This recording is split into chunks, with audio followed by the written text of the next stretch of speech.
नमस्कार दोस्तों, स्वागत है आप सभी का मेरे यूट्यूब चैनल स्टडी टूल्स में। तो आज की इस क्लास में हम प्रश्नावली 4.1 के लास्ट क्वेश्चन नंबर दूसरे के चौथे पार्ट को सॉल्व करने जा रहे हैं, जिसमें कि दिया हुआ है कि एक रेलगाड़ी 480 किलोमीटर की दूरी समान चाल से तय करती है। यदि इसकी चाल 8 किलोमीटर प्रति घंटा km प्रति आवर कम हो, मतलब उसकी चाल को 8 किलोमीटर प्रति घंटा कम कर दी जाए तो वह उसी दूरी को तय करने में 3 घंटे अधिक लेगी।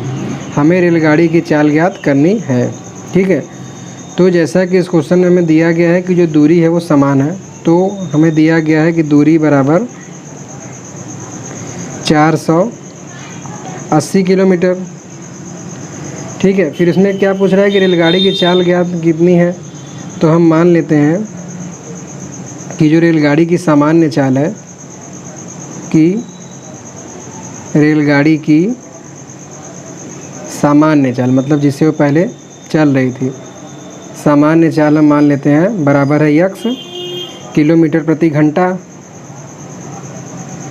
तो जब गाड़ी x किलोमीटर प्रति घंटा की चाल से चल रही थी और उसने 480 किलोमीटर की दूरी तय की, तो इस दूरी को तय करने में जो समय लगा, तो रेलगाड़ी की सामान्य चाल से दूरी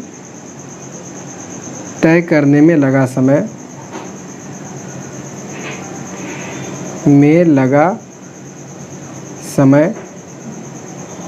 जैसा कि हम सूत्र जानते हैं कि समय बराबर होता है दूरी बटे चाल। तो यहाँ से दूरी दिया गया है 480 और चाल है हमारा x, तो समय हो जाएगा 480 बटे x घंटे आवर। ठीक है, तो ये तो हो गया रेलगाड़ी की जब वो x चाल से 480 किलोमीटर दूरी तय करता है, तो ये दूरी तय करने में उसे 480 बटे x घंटे लगते हैं।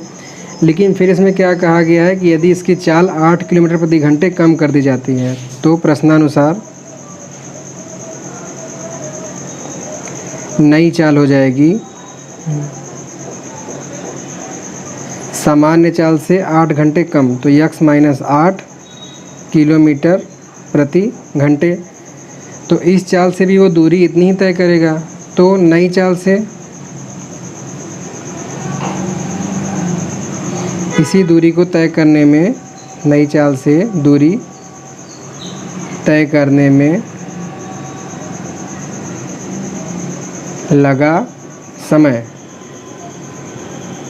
तो इस चाल से जो दूरी करने में समय लग रहा है वो हो जाएगा इसी सूत्र से, समय बराबर दूरी बटे चाल से। दूरी है 480 और समय चाल है x - 8। तो ये हो गई पुरानी चाल से इसी 480 किलोमीटर दूरी तय करने में लगा समय, और ये हो गई नए चाल से 480 किलोमीटर दूरी तय करने में लगा समय। तो क्या कहा गया है कि जब वो 8 किलोमीटर प्रति घंटा कम चाल से चलता है, तो वह उसी दूरी को तय करने में 3 घंटे अधिक लेता है। मतलब कह रहा है कि प्रश्नानुसार जब वो इस चाल से चलता है 480 बटे में x - 8 इस चाल से चलेगा, मतलब कि वो x - 8 चाल से चलेगा इस चाल से। तो इस चाल से चलने में जो ये समय लग रहा है पूरा 480 बटे x - 8, ये x चाल से लगे समय 480 बटे x से 3 अधिक होगा। ठीक है, एक बार मैं आपको और बता देता हूँ। क्वेश्चन में क्या कर रहा है कि यदि इसकी चाल 8 किलोमीटर प्रति घंटे कम कर दी जाए, तो वह उसी दूरी को तय करने में 3 घंटे अधिक समय लेता है। तो मतलब कि जब इसकी चाल को हमने x - 8 कर दिया, 8 किलोमीटर घटा दिया सामान्य चाल से, तो इसको 480, मतलब ये दूरी तय करने में जो समय लग रहा है 480 बटे x - 8, ये समय जो लग रहा है वो समय सामान्य चाल से जब गाड़ी x की रफ्तार से जा रही थी 480 किलोमीटर दूरी तय करने में जो समय लगा था 480 बटे x, इस समय से 3 घंटा अधिक था। तो मतलब नई चाल से लगा समय बराबर हो जाएगा पुरानी चाल से लगे समय में 3 जोड़ देंगे तो इन दोनों के बराबर हो जाएगा, जैसा क्वेश्चन में कहा है पुरानी चाल से 3 घंटे अधिक है पुरानी समय से। तो ये हमारा इक्वेशन बन गया, इसको हम सॉल्व करते हैं। तो इसके लिए इस वाले पद को इस साइड ले आते हैं, तो हो जाएगा 480 बटे में x - 8, और ये इधर आके हो जाएगा -480 बटे में x बराबर 3। तो यहाँ जैसा कि अंश में यहाँ पर भी 480 है, यहाँ पर भी 480 है, तो 480 को हम कॉमन ले लेते हैं। तो यहाँ बचेगा 1 में x माइनस 8 माइनस 1/x बराबर 3। इसको सॉल्व करेंगे तो ये हो जाएगा 480, x का मल्टीप्लाई इधर होगा x माइनस यहाँ पर हो जाएगा x माइनस 8 और बटे में हो जाएगा x माइनस 8। इसका गुणा इसमें मैंने किया क्या कि इस x का गुणा तिर्यक गुणा इधर कर दिया, तो x में 1 का गुणा करेंगे तो x हो गया। फिर x माइनस 8 का इसमें गुणा किए तो बीच में माइनस का चिन्ह और x माइनस 8 हो गया, और इस x का गुणा इधर कर दिया। ये a/b, और जब एक अगला भिन्न दिया रहता है c/d तो इसको इसी प्रकार से हम सॉल्व करते हैं। और अंश में इसका गुणा इधर, इसका गुणा इधर, और हर में इन दोनों का इधर। आपको कक्षा 9 में पता होगा। ये बराबर हो जाएगा 3 के, और यहाँ पर हो जाएगा 480 x, ब्रैकेट खोलेंगे तो हो जाएगा माइनस x और माइनस माइनस प्लस 8 बटे में x माइनस 8 बराबर 3। तो x से x कट गया, तो यहाँ हो गया 480, अंश में बचा 8 और हर में x माइनस 8 बराबर 3।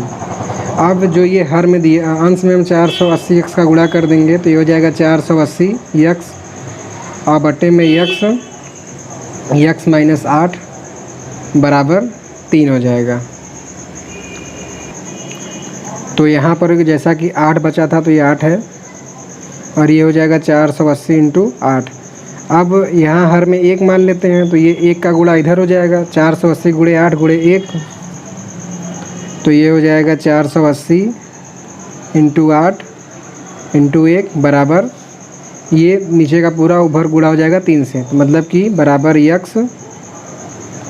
x माइनस 8 और ये 3 हो गया। तो हम 480 में 8 का गुणा कर लेते हैं, तो जब हम 480 में 8 का गुणा करेंगे तो ये 0 हो जाएगा। 8 × 64 का हासिल लगेगा 6, 8 चौक 32 और 6 38 हो जाएगा 3840। तो इन सब का गुणा करने पर आया 3840, जो कि बराबर हो जाएगा 3x में x से गुणा करेंगे तो 3x स्क्वायर, और 3x में माइनस 8 से गुणा करेंगे तो माइनस 24x। इसको हम इस साइड ले आएंगे तो ये माइनस में हो जाएगा, तो हो जाएगा 3x square minus 24x minus 3840, और 3840 इधर आके इधर 0 बचा, तो यही हमारा द्विघात समीकरण का रूप हो जाएगा, जो कि होता है ax square plus bx plus c बराबर 0, जहाँ c बराबर ये है, bx बराबर ये है, और ax स्क्वायर बराबर a, और a का जो मान है वो 3 है।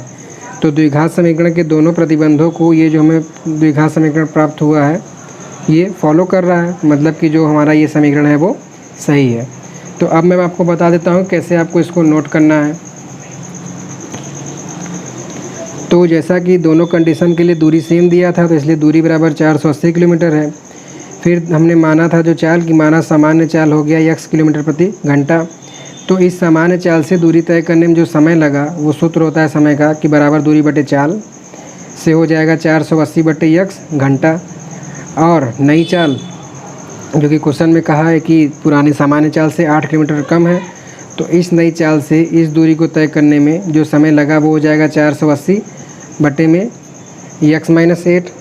तो अब क्वेश्चन में कहा क्या रहा है कि जब रेलगाड़ी इस चाल से चलती है,